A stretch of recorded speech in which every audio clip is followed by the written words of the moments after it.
everybody. It's Doug from the Point of Sale Data Minute here with season 4 of our Point of Sale Data Minute podcast and LinkedIn Live series. It is episode 1, and I'm excited to kick off this year's podcast series with Tom Reali, Senior Director of Account Management, General Merchandise at Walmart Data Ventures. Welcome, Tom.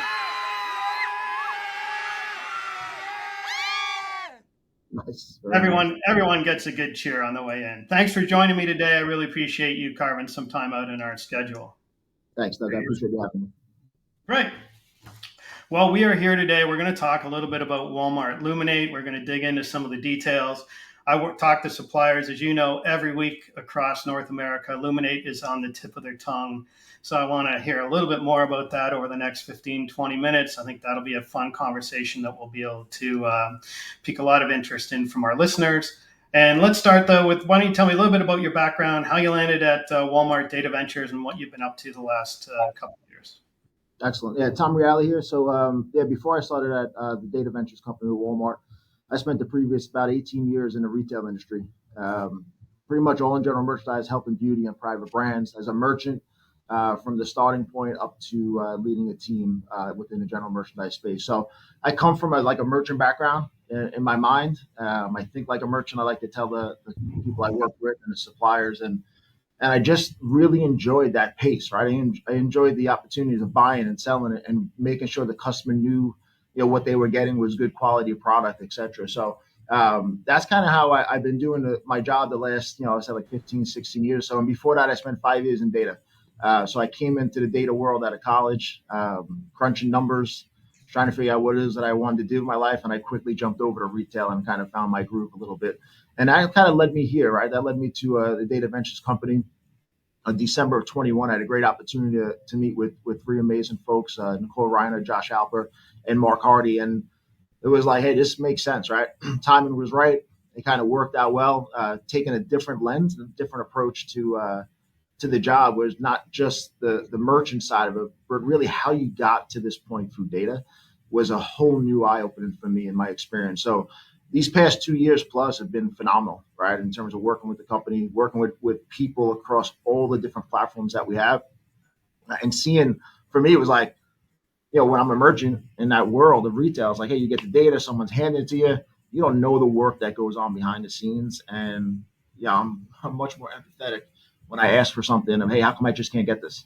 Because there's a lot of work that goes into it. So these past 2 years of listening and learning through data, through a bunch of people that kind of run our ships, right, through the customer side of it, through the store side of it, has just given me a new perspective into, hey, this is pretty fascinating, right? We're on the cutting edge of the ground floor of what data looks like and what it's going to look like in the future at Walmart. And I'm just thrilled to be part of it.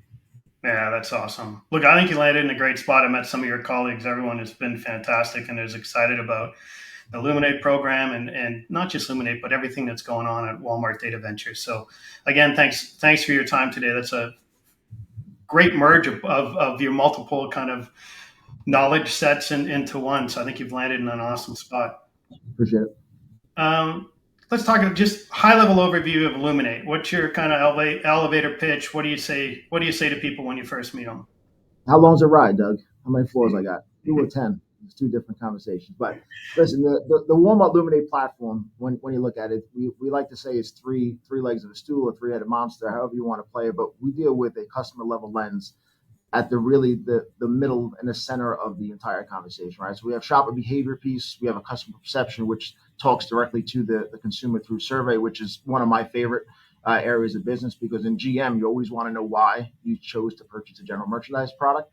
And then we have our channel performance model, which is really the operational plus data legs, which most people are hearing about because of the conversations that are going on inside the walls of Walmart. But we look at this platform that says, hey, we want to focus on the customer, right? A lot of retailers out there in the U.S. have done this for a long time, especially in the grocery space.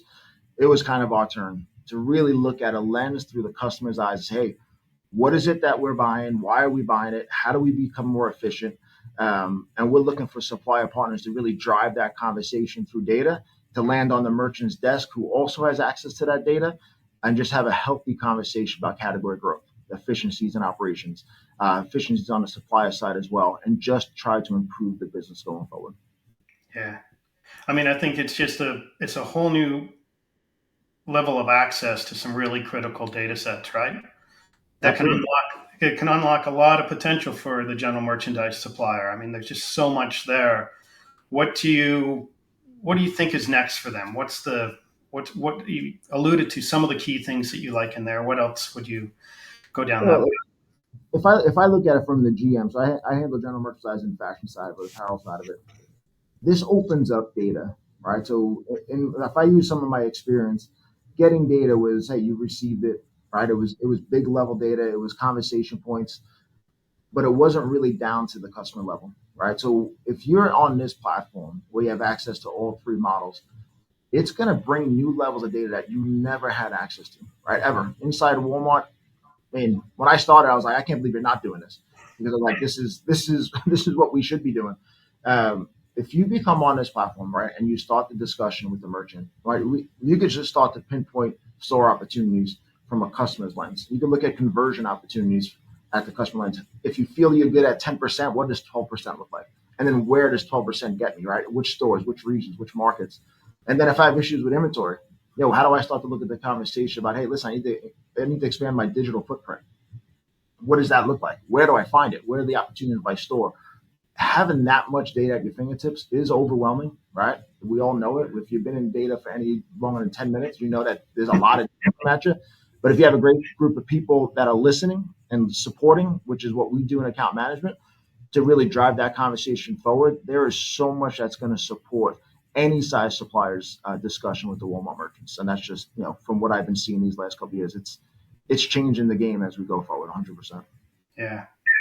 I think it also lends itself well into the planning side of the business, right? We both talk to suppliers every day in our work, and we know we have several of them that are planning 8 months, 12 months, 14 months out for peak seasons, whether they're seasonal, whether it's holiday sales, Black Friday, et cetera. And just having this inventory access and level of data that's available now should and would allow them to better plan promotions, sell-ins, et cetera. Correct? Absolutely. When you think about, so putting the GM hat on, we do a great job of planning 18, 12, 12 to 18 months out. Products already on the water, whatever it may be, the next trend coming in from Europe in terms of color. We're here to help with that, right? Based on what's happening today, right? Also the future state of planning and forecasting conversations. But we do a great job. I always tell this, a lot of teams that I worked with, we do a great job of seeing the future, right? Or projecting what we think the future is going to be. But today, the future happened 12 months ago. Well, what's happening? What's the response? What is the customer saying? What is the inventory saying? What does the operations look like? What is actually happening based on the decision I may have forgotten about 12 months ago because it's been a lot of decisions in between. So we're here to help understand what's happening today based on decisions we made a year ago, and also start the plan going forward for the customer. And you hear me say customer 100 times because it truly is about the customer. Like this whole thing was put together, right? The powerful minds behind the scenes, which in my mind, when I just sit and listen to someone, I'm like, well, there's a lot of thinking going on, right? Of how far we could take this entire platform, but the customer is at the center, right? It is the customer. That focus will help the future and will help the current, and the post reaction that we do today based on those decisions is going to make the next 12 months even stronger, right? Because we're focusing on a lot of different pieces from the customer to efficiency. So I've seen a lot of different ways that way, but that's where I think GM in the fashion side of it helps so much because it's new data, it's real data, it's my data, it's inside the POS system of Walmart, both brick and mortar as well as digitally. And you can't get anything better than that, right? When you start to look at what's actually happening, there is no more guessing. Let's take the guesswork out of it and go forward with a real plan forward. Yeah, I think there's a whole shift in the industry to provide some better data back suggestions, and generally what you're able to do then is really improve some collaboration between the parties, between the merchant team and your supplier, because you're both looking at under the same lens, and you both have that same goal now of ultimately how do we best service this customer, product availability, understanding the flows and the ebbs of the market, demand curves, and all those other attributes that go into the decision making. So when we started, right, when I started in December 21, it was, hey, let's start to teach and educate what this platform is all about, because there's a lot of new data points for a lot of people, especially in the general merchandise and fashion side of it. It's like, how much more do I need to know? And do I even really need to know this conversation? And we just started the continued education about in-store POS or in-store customer level data. Um, and it started to change some of the thought, right? What am I thinking about? What am I doing? What does my mod look like? What does my seasonal pad look like? What is the customer really telling me that I should be doing versus just what I'm hearing I think I should be doing? And that is starting to really change that collaboration, right? We like to say, within the walls of Walmart, we're using the platform. The suppliers who are engaged in the platform are using it, and those conversations that are happening today, we take that step back and listen, and we know the data is being put to good use, which is fascinating to watch. Yeah, I think the term commonly used, one version of the truth, right? We have both parties looking at the same data sets, which can always help collaboration, and the end result can be a lot better. 100%. Well, yeah, that is the one thing we hear over and over again, and I think that education process that has been done and it's continued to go. It's something that we will never walk away from because we know there's a future state on top of what we're doing that's going to be so exciting to see that if you're not engaged now, stay tuned because you're gonna be like, oof, there's some pretty fascinating stuff coming our way. Awesome. And just back to your earlier point, I always say, look, the the collators of the data, the people producing the data, never get enough credit because the consumers of data think it takes like 2 seconds and three people, right? It's Yeah, just no, a I'll tell you, it's there's people, I'll call it a lady named Miriam Tiran and Linda Lamalino in the channel performance side and shop behavior side, respectively. Them and their teams, right? And there's hundreds of them behind the data platform that don't get enough credit for the work that they do to make our life, easier. Ideally, right? We always like to say easily. Sometimes we joke, maybe not always as easy as we want, but there's a lot of work that's going into it. It is not easy to change management this entire process when it comes to data, right? Disrupting the data business, focusing on what the customer wants through the lens of the supplier or the merchant. There's a lot that goes into it, right? So, like I said, I'm empathetic for what they go through. I talk to them a lot. I know our teams do. They definitely don't get enough credit. They could be on this call right now answering these questions probably even better than I can because they see it from the data in. right. But yeah, there's a lot of work that goes into that side of it. It's going great.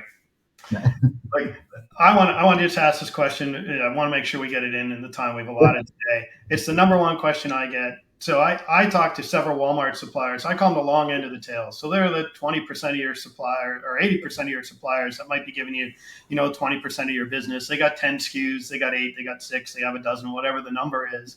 And they're excited, I think, to get Luminate and get and dig into it, as is the team that I work with. And the number one question is, how do they fully leverage, or how do they best prepare to fully leverage the tool they're going to get? Yeah, well, I'll tell you, we have in our world we have both, right? We have the expectations. We have suppliers. We have large. We have middle. We have small suppliers. We have new suppliers that may not even have opportunities for business yet. It comes down to a few things, right? We have account management team, which is what I manage in general merchandise and the other folks on food and consumables. Our job is any supplier who comes on board is that they're engaging, right? We have an open, honest dialogue. You hold me accountable for my job.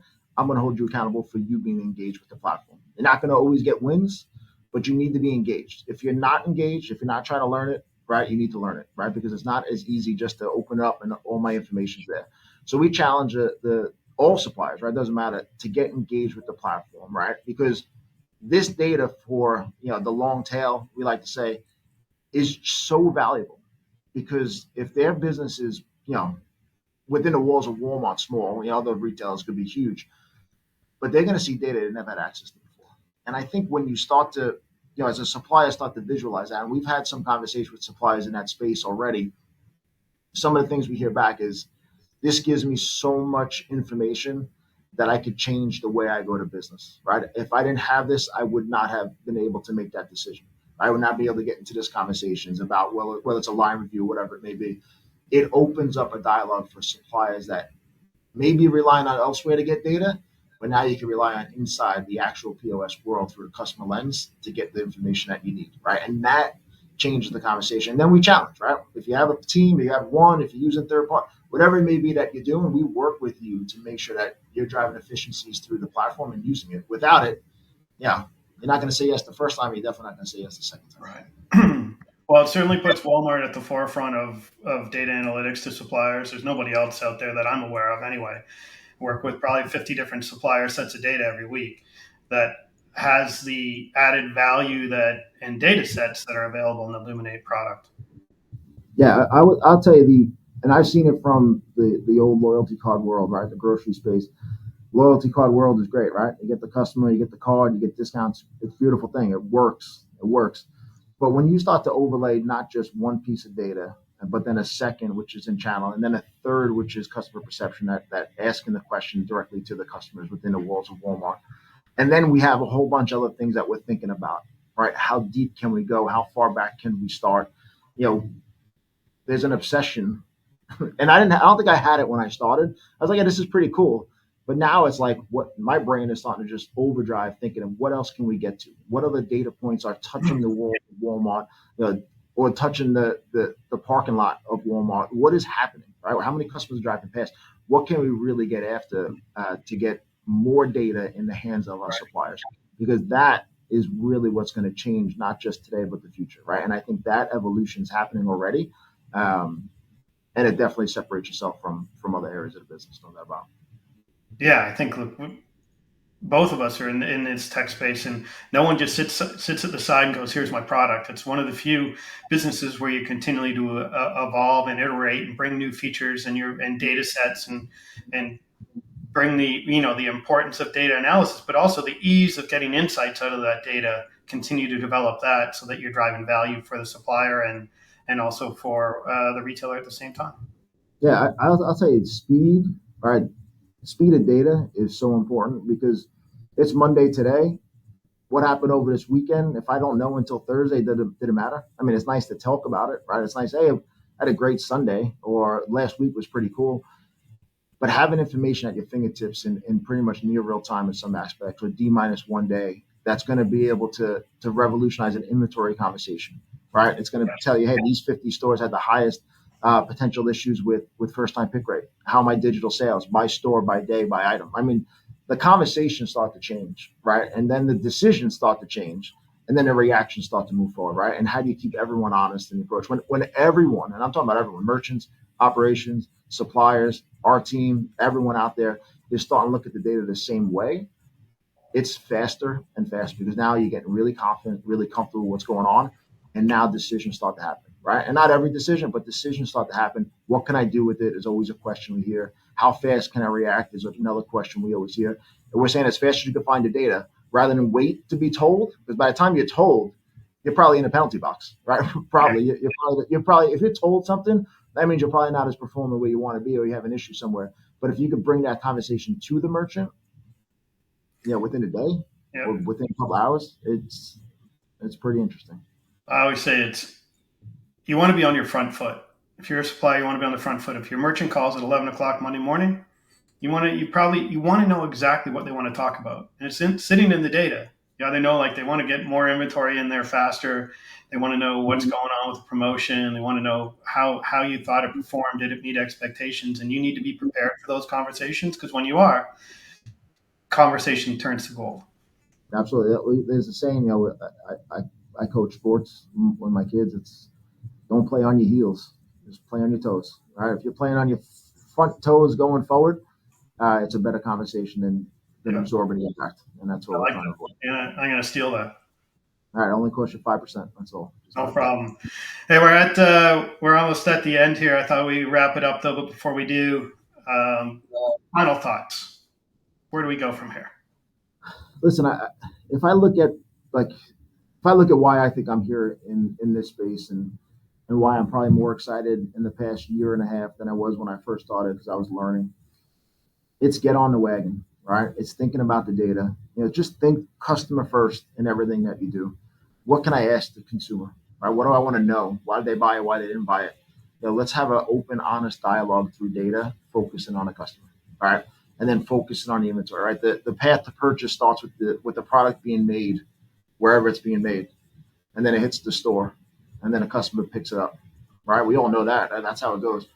But now understanding how fast it got there, understanding do I have an out of stock? How do I understand what the consumer's thinking? And then what else did they buy when they bought it? Did they turn left? The old saying in the grocery industry, did they turn left to shop at grocery? Right, the old days where GM was here and food was here. How they turn left? Um, That's an important conversation in the space that we're in. And what do you think of the Walmart store as a customer? Do you think of them based on what they're carrying? We're building those relationships now, understanding that consumer better than ever. It's exciting, and I think we're just kind of, I think we just touched down the first plane, and we're going to lift off again with some new stuff coming our way as well. So we're excited. Yeah, I agree with you on that. And we'll have another whole episode about how you lay out a store and customer perceptions and walkability and all that great stuff. I spent some time in my career in that space. I love it. So Absolutely. I'll tell you, for the GM world and in that space, and it's big everywhere, right? I don't want to diminish food and consumables. I never want to do that. But when you start to have the conversation in an area of a nice to buy, right? Not a need, a want, you want to know why, right? And that starts to change the whole dialogue. So I'll be happy to have a conversation with you further on that as well. That'd be fun. awesome. Well, Tom, thanks again for your time today. I appreciate you fitting us into your schedule and joining me for the first episode of season 4 of the Point of Sale Data Minute. Really appreciate it. I appreciate the time. Thank you. Thank you. Well, everyone, that brings us to the conclusion of the first episode again of the Point of Sale Data Minute this year. Thanks for joining me, Tom Reali from Walmart Data Ventures. I hope you enjoyed this episode. The next episode will be coming from the International Houseware Show. Stay tuned for that. And again, thanks for watching and listening, and we'll see you soon.